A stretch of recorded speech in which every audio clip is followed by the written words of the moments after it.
Class 6 का या science का चैप्टर है अध्याय 4 का, जिसमें चुंबक के बारे में इस चैप्टर में वर्णन किया गया है। ठीक है, इस चैप्टर के यहाँ पे आपका सारांश दिया गया है।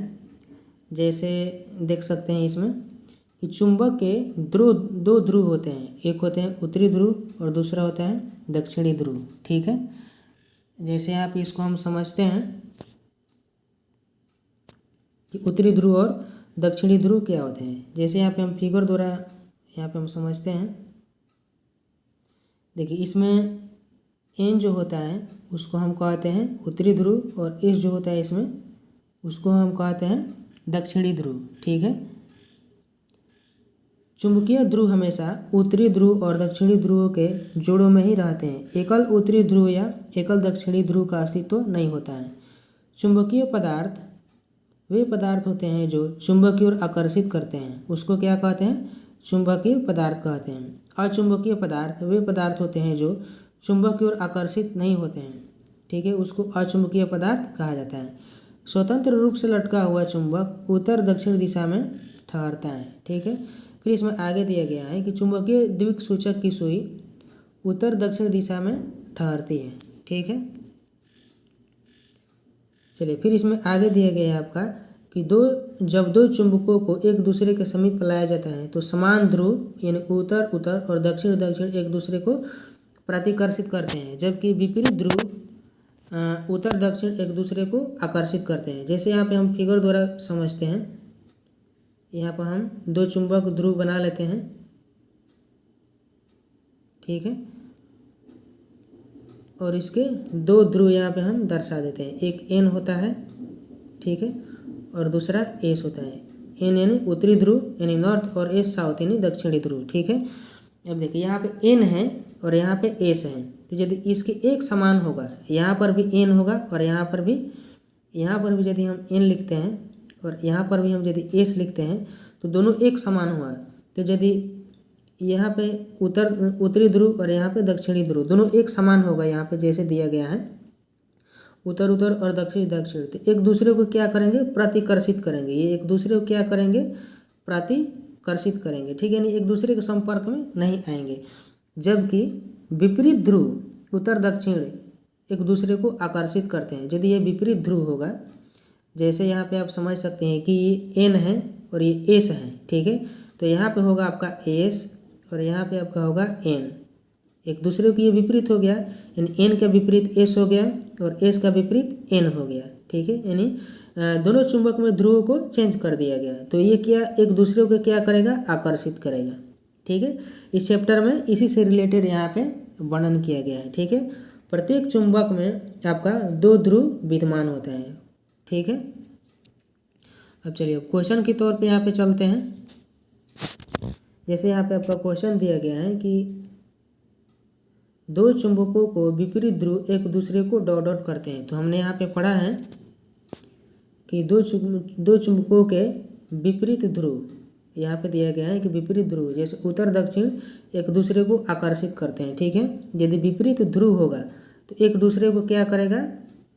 आकर्षित करेगा। तो यहाँ पे हम लिख लेंगे आकर्षित। ठीक है, फिर उसके बाद दिया गया है कि जबकि समान ध्रुव एक दूसरे को डॉट डॉट करते हैं। समान ध्रुव, तो यहाँ पे दिया गया है समान ध्रुव, जैसे उत्तर उत्तर दिया है और दक्षिण दक्षिण दिया है, तो एक दूसरे को क्या करेगा? प्रतिकर्षित करेगा। तो यहाँ पे हो जाएगा आपका प्रतिकर्षित।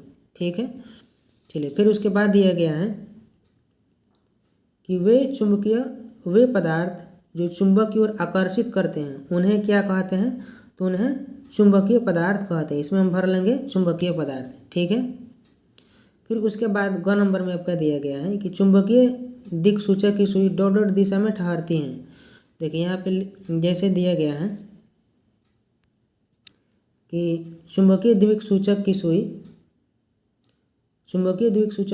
उत्तर दक्षिण दिशा में ठहरती हैं। ठीक है, तो यहाँ पे इसका आंसर हो जाएगा उत्तर दक्षिण दिशा। ठीक है, घ नंबर में आपका दिया गया है, घ नंबर में कि चुंबक में सर्वदा डॉट डॉट ध्रुव होते हैं। तो हम सभी जानते हैं कि चुंबक में या किसी प्रकार का भी वह चुंबक है वह कितने भी टुकड़ों में किया गया है उसमें दो ध्रुव मौजूद होते हैं आपका। ठीक है, प्रत्येक चुंबक में दो ध्रुव मौजूद होते हैं। चलिए अब इसके आगे यहाँ पे हम देखते हैं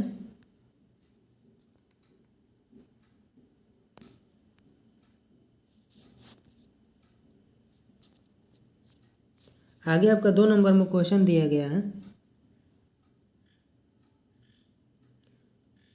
कि निम्नलिखित कथन सत्य है या असत्य है, इसको हमको चुनना है। ठीक है, जैसे क नंबर में आपका दिया गया है कि किसी चुंबक को टुकड़ों में तोड़कर एक ध्रुव प्राप्त किया जा सकता है।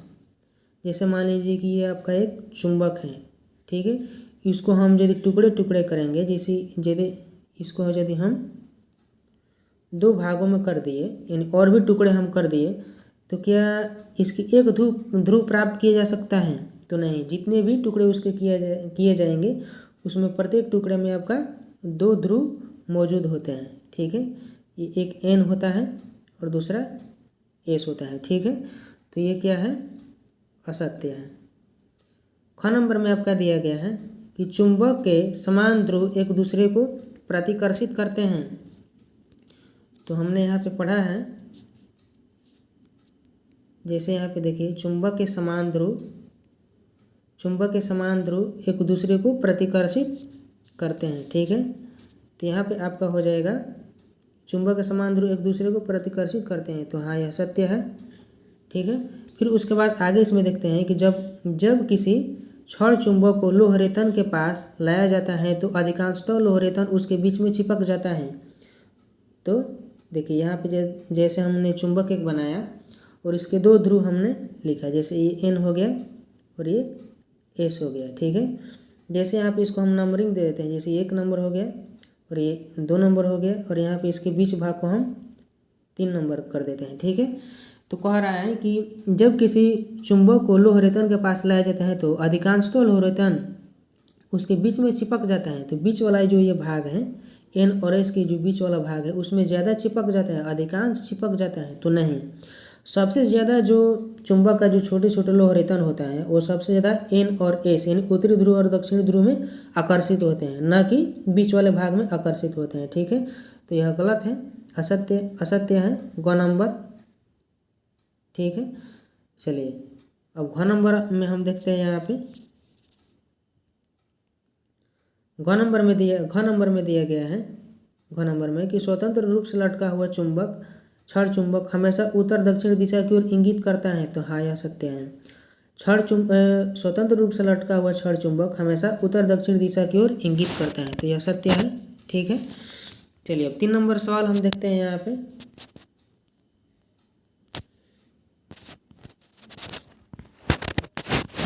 3 नंबर में आपका सवाल दिया गया है, जैसे यहाँ पे हम इस सवाल को पढ़ लेते हैं कि स्तंभ 1 में विभिन्न स्थितियाँ दर्शाई गई है जिनमें एक चुंबक का कोई एक ध्रुव दूसरे चुंबक के किसी दूसरे ध्रुव के निकट स्थित होता है। स्तंभ 2 में विभिन्न स्थितियों के लिए उनके बीच होने वाली अंतःक्रिया दर्शाई गई है। रिक्त स्थानों की पूर्ति कीजिए। तो देखिए यहाँ पे दर्शाया गया है, इसका स्तंभ 1 में दिया है और यहाँ पे स्तंभ 2 दिया गया है। ठीक है, जैसे देखिए यहाँ पे एन दिया गया है। ठीक है, तो बोल रहा है कि एन जब होगा तो यहाँ पे प्रतिकर्षण होगा या आकर्षण होगा। तो हम सभी जानते हैं, जैसे यहाँ पे हम चुंबक बना लेते हैं 2 चुंबक ध्रुव। ठीक है, और हम सभी जानते हैं कि ये उत्तरी ध्रुव होता है और ये दक्षिणी ध्रुव होता है। फिर यहाँ पे उत्तरी ध्रुव और यहाँ पे दक्षिणी ध्रुव, यदि दोनों एक समान होगा तो एक दूसरे को क्या होगा? प्रतिकर्षण करेगा। ठीक है, एक दूसरे को प्रतिकर्षण करेगा। जैसे एन है तो यहाँ पे एन होगा और यहाँ पे एस है तो एस होगा, तो एक दूसरे के संपर्क में नहीं आएगा, तो नहीं आएगा तो प्रतिकर्षण होगा। ठीक है, तो यहाँ पर हम लिख लेंगे प्रतिकर्षण। अब सेकेंड में आपका दिया गया है कि यहाँ पे एन है, तो यहाँ पे हम क्या लिखेंगे कि ताकि आकर्षण होगा। यदि मान लीजिए कि यहाँ पे उत्तरी ध्रुव एन है तो यहाँ पे एस होगा। ठीक है, यदि विपरीत होता है दोनों ध्रुव तो एक दूसरे को क्या होता है? आकर्षण होता है। ठीक है, तो यहाँ पे एन है तो यहाँ पे एस हो जाएगा। फिर देखिए यहाँ पे एस दिया है और यहाँ पे एन दिया गया है, यानी दोनों जो ध्रुव हैं एक दूसरे को विपरीत है। यदि विपरीत होगा तो क्या होगा? विपरीत होगा तो आकर्षण होगा। तो यहाँ पे हम भर लेंगे, यहाँ पे जैसे कि आकर्षण हो जाएगा। ठीक है, ये लंबा शब्द हो जा रहा है। फिर देखिए चौथा में जैसे दिया है यहाँ पे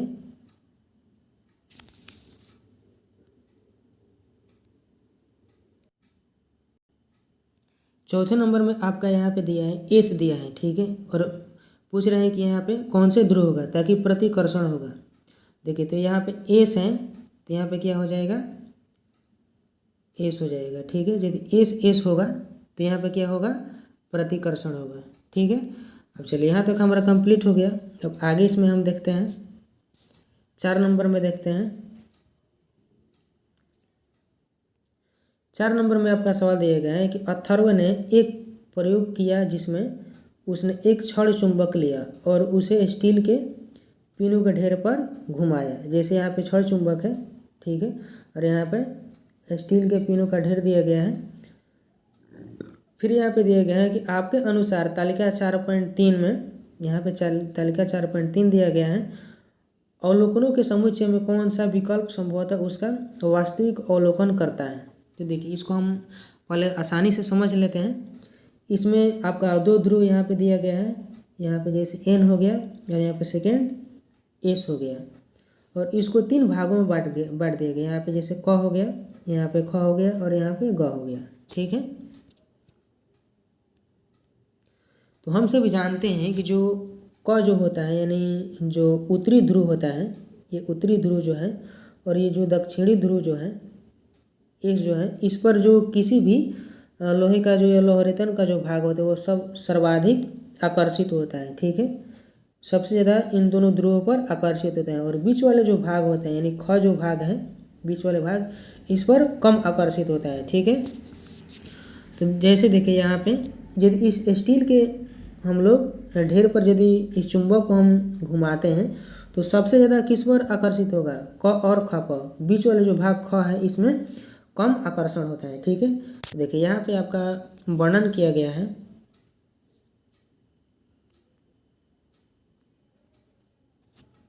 जैसे यहाँ पे आपका वर्णन किया गया है कि 1 नंबर में दिया गया है कि क की स्थिति 10 होगा और ख की स्थिति 2 होगा और स्थिति ग में 10 होगा। यानी तीनों की संख्या क में जो है वह 10 होगा और बी में ख में 2 होगा और ग में 10 होगा। तो क्या ये विकल्प सही है। फिर हम आगे देखते हैं 2 नंबर में कि क में 10 है और ख में भी 10 है और ग में 10 है। तो हम सभी जानते हैं कि क और ख में ज़्यादा होते हैं, क में और ग में ज़्यादा होते हैं ख की अपेक्षा में। तो देखिए क में यहाँ पे ज़्यादा दिया गया है और ख में यहाँ पे ज़्यादा दिया गया है और ग में यहाँ पे कम दिया गया है, ठीक है।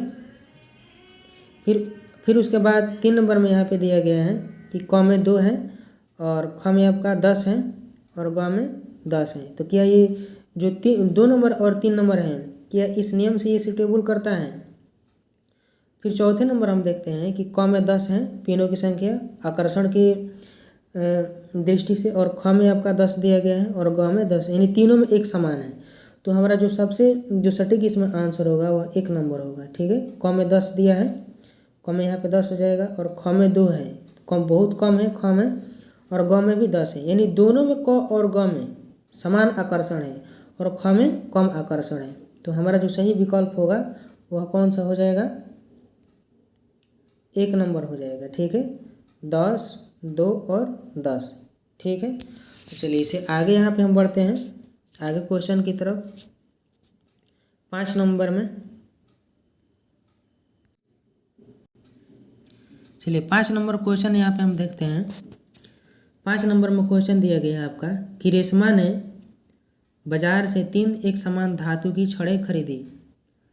इनमें से 2 छड़ें चुंबक थी और एक लोहे का टुकड़ा था, ठीक है। बिना किसी अन्य सामग्री का उपयोग करते हुए वह कैसे पहचानेगी कि तीनों में से कौन सी 2 छड़ें चुंबक हो सकती हैं। चलिए इसका हम आंसर देखते हैं 5 नंबर का।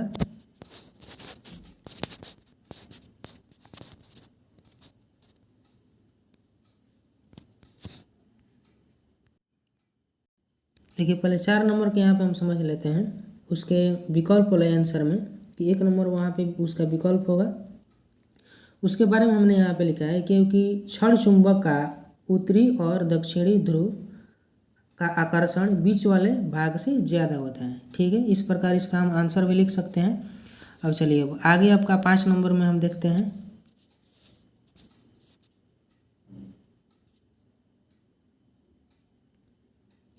जैसे देखिए 5 नंबर में आपका क्वेश्चन है, इसका हम आंसर यहाँ पे देखते हैं।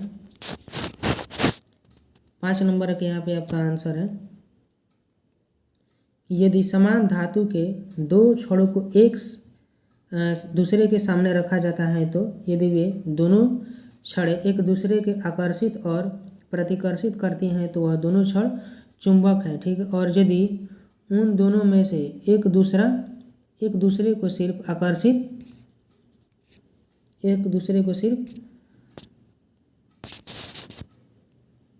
आकर्षित करते हैं तो उनमें से एक छड़ चुंबक है और दूसरा लोहे के छड़ हो सकते हैं, ठीक है। फिर इसमें आगे लिखा गया है कि इस प्रकार से रेशमा चुंबकीय आकर्षण के गतिविधि से छड़ों को पहचान कर सकती हैं, ठीक है। चलिए 5 नंबर तक हमारा क्वेश्चन कंप्लीट हो गया। अब आगे इसमें देखते हैं।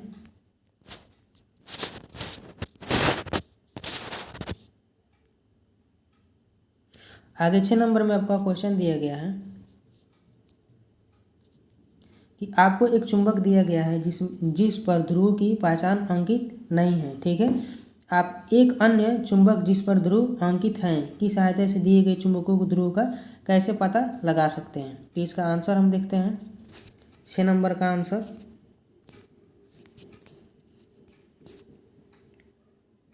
देखिए, 6 नंबर का आंसर यहाँ पे दिया गया है कि चुंबक ए और चुंबक बी के ध्रुव को पता निम्न तरीकों से हम लगा सकते हैं, ठीक है। जैसे 1 नंबर में आपका यहाँ पे दिया गया है, यदि चुंबक ए के उत्तरी ध्रुव को चुंबक बी की ओर लाया जाए और दोनों, यहाँ पे दिया है कि दोनों चुंबक एक दूसरे को प्रतिकर्षित करे तो वह उस चुंबक का उत्तरी ध्रुव होगा और दूसरा दक्षिणी ध्रुव होगा, ठीक है।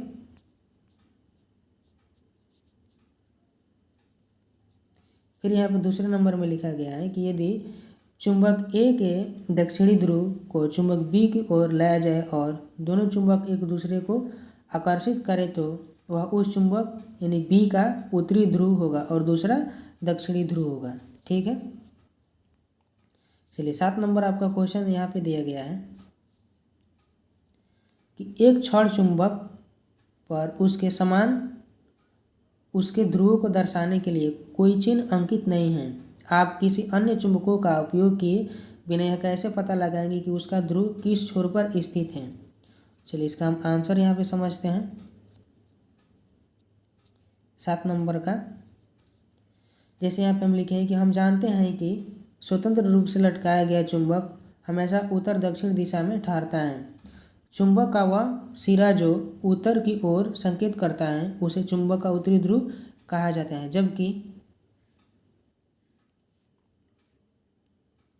जबकि दूसरा सिरा जो कि दक्षिण दिशा की ओर संकेत करता है उसे चुंबक का दक्षिणी ध्रुव कहा जाता है, ठीक है। तो 7 नंबर तक हमारा कंप्लीट हो गया। अब 8 नंबर सवाल देखते हैं।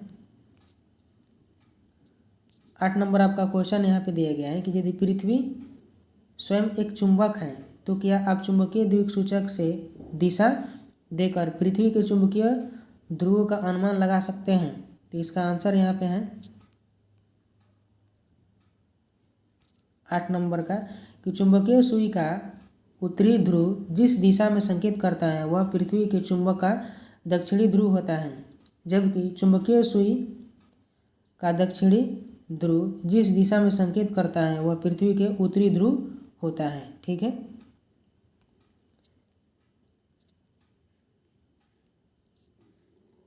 नौ नंबर आपका सवाल है कि एक मिस्त्री पेंचकस की सहायता से एक यंत्र की मरम्मत कर रहा था, लेकिन स्टील के पेंच बार बार नीचे गिर रहे थे। इस अध्याय में आपने जो सीखा है उसके आधार पर मिस्त्री की समस्या को हल करने का उपाय सुझाइए।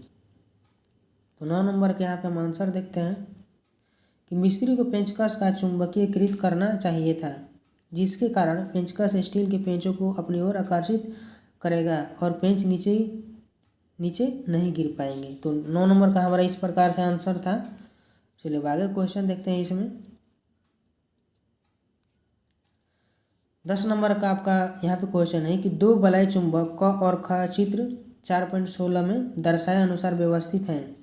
यह देखा गया है कि चुंबक का नीचे की ओर नहीं जाता है। इसका संभावित कारण क्या हो सकता है? किसी भी चुंबकों को बिना धकेले चुंबक को ख के संपर्क में लाने का उपाय सुझाइए।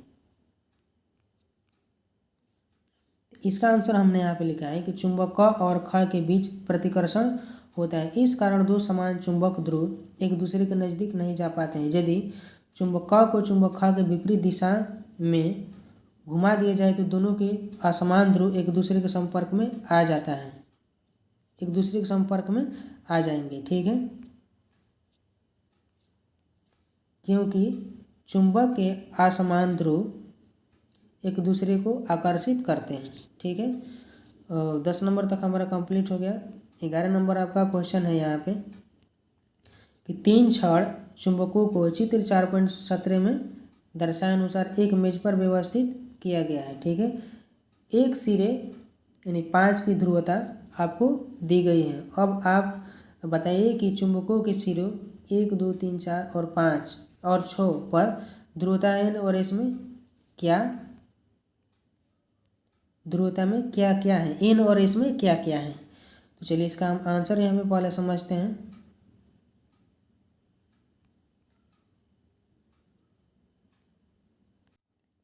देखिए 11 नंबर आपका क्वेश्चन है यहाँ पे। 11 नंबर यहाँ पे जैसे दिया गया है, ये n है यहाँ पे। ठीक है, यदि n यहाँ पे है तो यहाँ पे क्या हो जाएगा, आपका s हो जाएगा। यहाँ पे आपका s हो जाएगा। ठीक है, तो यदि यहाँ पे n है और यहाँ पे s है तो इस पर जो ये जो चौथा ध्रुव है वह क्या होगा, देखिए आकर्षण है, यानी एक दूसरे के आकर्षित है, यानी n के आकर्षित है। यदि यहाँ पे n है, 5 नंबर में n है तो 4 नंबर में अब क्या हो जाएगा, 4 नंबर में s हो जाएगा। ठीक है, क्योंकि असमान ध्रुव जो होता है, असमान ध्रुव एक दूसरे को यानी विपरीत ध्रुव एक दूसरे को आकर्षित करते हैं। ठीक है, यदि s है 4 नंबर तो आपका 3 नंबर क्या हो जाएगा, n हो जाएगा। 3 नंबर आपका n हो जाएगा। ठीक है, यदि 3 नंबर n है तो आपका 2 क्या हो जाएगा, s हो जाएगा। ठीक है, अब यदि 2 नंबर s है तो 1 नंबर आपका n हो जाएगा। ठीक है, इस प्रकार विपरीत जो ध्रुव है एक दूसरे को आकर्षित करते हैं। यहाँ पे n है तो यहाँ पे s हो गया, n है तो s हो गया, फिर s है तो यहाँ पे 3 नंबर में n हो गया, 4 नंबर s है तो इसके विपरीत ध्रुव 5 नंबर आपका n हो गया। यदि 5 नंबर n है तो यहाँ पे हो जाएगा आपका 6 नंबर s हो जाएगा। ठीक है, फिर उसके बाद कहा रहा है कि 5 की ध्रुवता आपको दी गई है। ठीक है, सिरों 1, 2, 3, 4 और 6 पर ध्रुवता इन्हें इसमें क्या क्या है। तो इसका आंसर हम यहाँ पे समझते हैं। 11 नंबर का यहाँ पे अंतिम क्वेश्चन का आंसर हमने यहाँ पे लिखा है 1 नंबर में कि सिरा 5 की ध्रुवता उत्तर है तथा सिरा 6 की ध्रुवता दक्षिण होगी। ठीक है, फिर 2 नंबर में यहाँ पे हम लिखे हैं कि सिरा 4 की ध्रुवता दक्षिण होगी क्योंकि यह सिरा 5 के उत्तरी ध्रुव द्वारा आकर्षित है। ठीक है, फिर 3 नंबर यहाँ पे दिया गया है कि सिरा 3 उत्तरी ध्रुव होगा क्योंकि सिरा 2 का असमान, यहाँ पर असमान होगा, असमान आकर्षण दक्षिणी ध्रुव ए से रिलेटेड है। ठीक है, फिर उसके बाद 4 नंबर यहाँ पे दिया गया है कि अगर सिरा 2 दक्षिणी ध्रुव यानी एस है तो सिरा 1 उत्तरी ध्रुव एन होगा। ठीक है, इस प्रकार से ये विपरीत ध्रुव होगा तो एक दूसरे को आकर्षण करेगा। ठीक है, तो यहाँ तक हमारा जो क्वेश्चन था, इस चैप्टर का जो अंतिम क्वेश्चन वह समाप्त हो गया। ठीक है।